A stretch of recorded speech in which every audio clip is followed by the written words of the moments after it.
S, என் செல்வம், செல்வங்கள்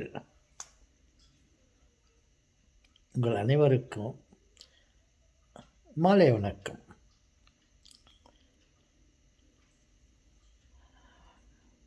காலையில்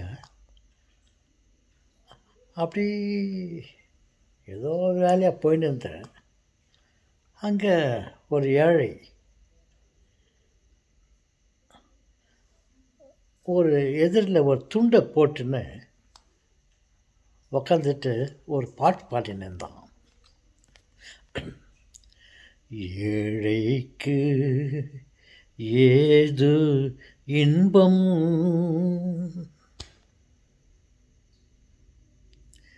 ஏழைக்கு ஏது இன்பம்னு பாடின்னு இருந்தான்.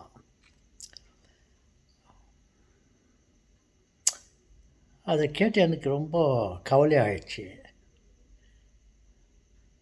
அப்போது எனக்கு ஒரு யோசனை வந்துச்சு.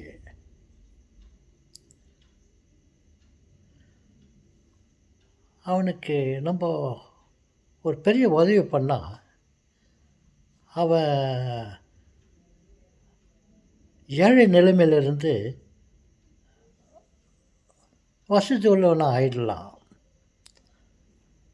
ஆனால் நம்மளால் அவ்வளோ பணம் கொடுத்து அவனை பணக்காரனை ஆக்க முடியாது.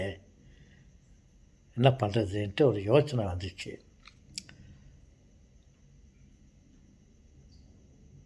என்ன யோசனைன்னா, அந்த வழியாக போகிறவங்கெல்லாம்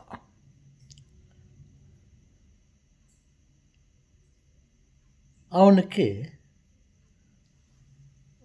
₹1 ₹10 ₹100 அவனுக்கு கொடுத்தா அவன் பணக்காரன் ஆகிடலாமே என்று யோசித்தேன். ₹1 ஓகே, ₹10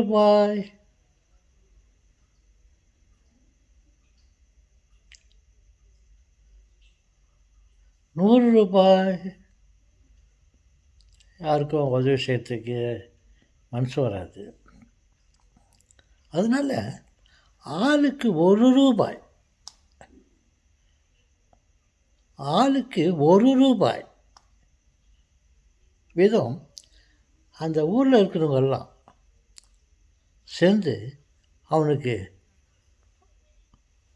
அந்த ₹1 அவனுக்கு கொடுத்தா, நமக்கு தெரியும் இல்லை, சிறு துளி பெரும் வெள்ளம். அது மாதிரி பல ₹1 சேர்ந்தால் அவன் பல ஆயிரங்களுக்கு அவன் அதிபதியாகவான். அவன் அப்போது இங்கே உக்காந்துக்கினா அந்த ஏழைக்கு ஏது இன்பம் என்ற பாட்டை நிறுத்திடுவான். அப்படின்னு ஒரு யோசனை வந்துச்சு. முதல்ல நான் ₹1 போடுறேன். நானும் பார்க்கறதுக்கு தொப்பி போட்டுப்பேன்,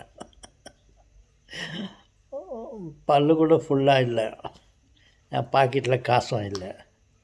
நான் முதல்ல ₹1 போடுறேன். என்னை பார்த்து நீங்கள் எல்லோரும் ₹1 கொடுத்தா அவன் லட்சாதிபதி ஆவான். லாட்ரி சிஸ்டத்தை நான் சொல்லலை. ஆளுக்கு ₹1 கொடுங்க, அவனுக்கு பல ஆயிரங்கள் சேரும். அவன் நம்மை போல் அவனும் வசதியாக வாழ்வான். அதை செய்யலாமா? நான் ₹1 கொடுக்கறதுக்கு நான் ரெடியாக இருக்கிறேன். உங்களுக்கெல்லாம் கூட அது ₹1 பெரிய காசே இல்லை.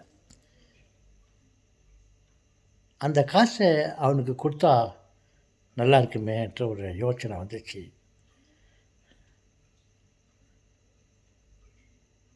செல்வங்களே, யோசிங்க. நீங்கள் எல்லோரும் இவனுக்கு ₹1 கொடுக்கறதுக்கு உங்களால் முடியலைன்னா, அங்கங்கே பார்க்குற ஏழைங்களுக்கு ஏதாவது உதவி பண்ணுங்க. அவனுக்கு ஒரு காஃபி குடிக்கிறதுக்குன்னா ஒரு ஒரு சிறு உணவு சாப்பிடுவதற்கெல்லாம் உதவும்.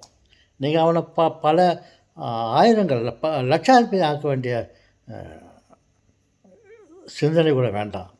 நீங்கள் எதிரில் பார்க்குற ஒரு ஏழைக்கு உங்களால் முடிந்த உதவியை செய்யுங்க. என் செல்வங்களே, செய்கிறீர்களா? ப்ளீஸ் தர்மம் செய்யுங்கள். வணக்கம்.